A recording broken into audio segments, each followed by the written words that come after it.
Quelles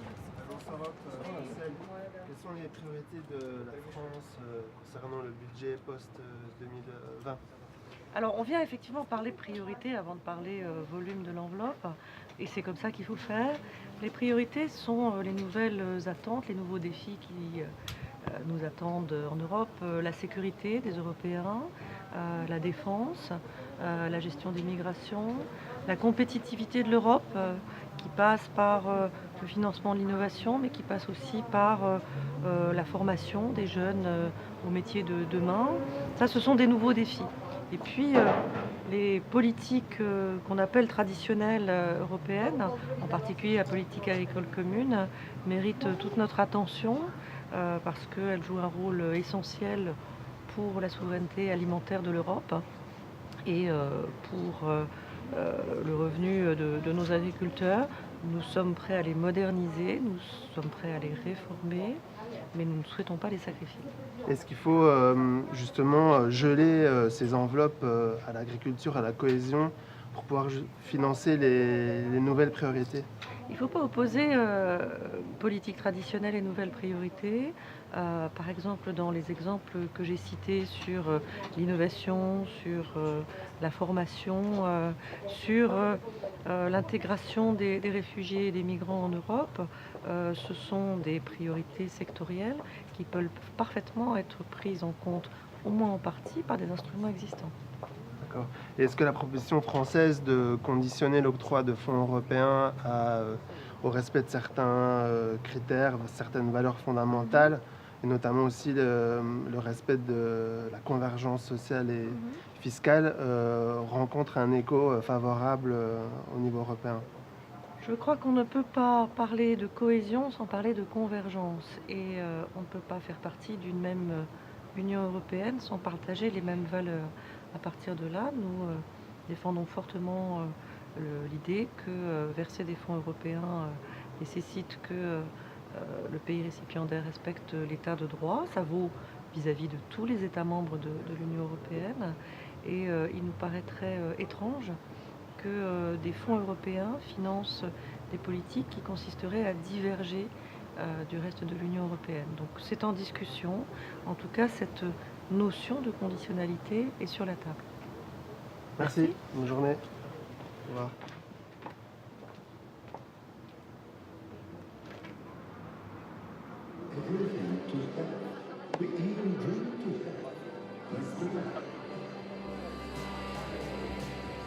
The history of Bulgaria is so old that sometimes even we tend to forget it. And yet, we appeared on the map more than 13 centuries ago. We are proud of writing it with our own letters of the Cyrillic alphabet. Our culture is as rich as our history is ancient.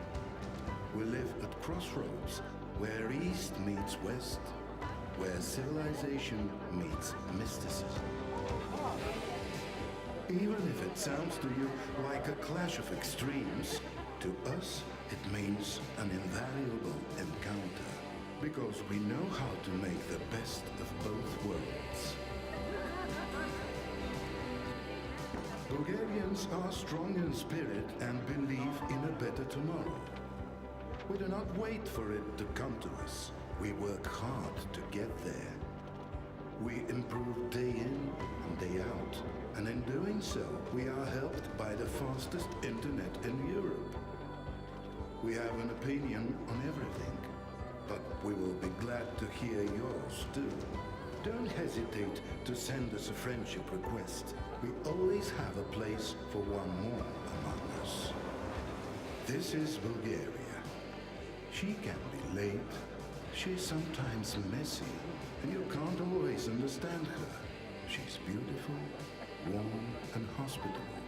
It is precisely because of her contrasts and heavenly beauty that you can't help falling in love with her at first sight.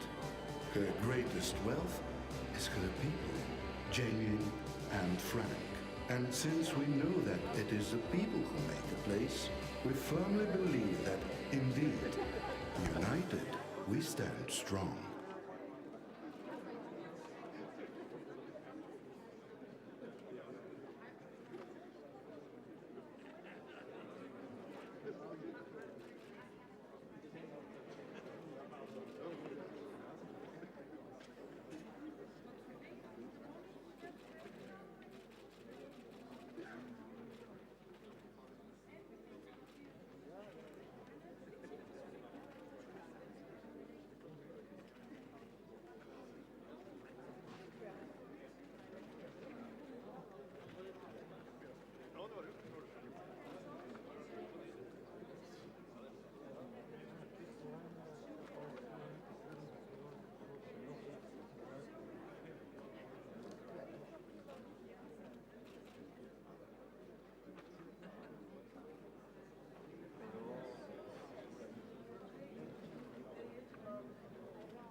Hola. Hola.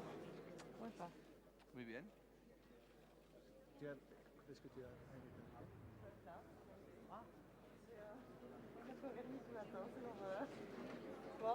Yeah.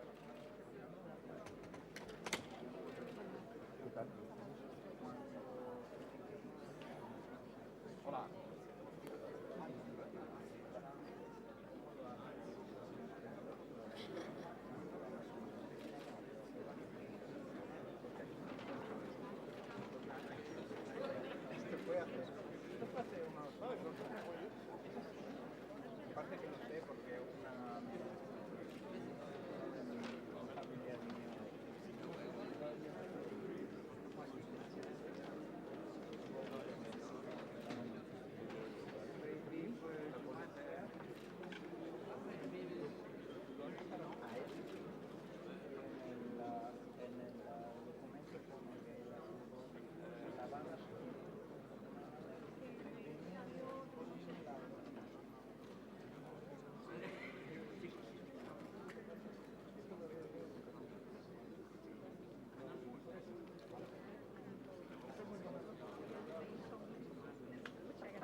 Good afternoon.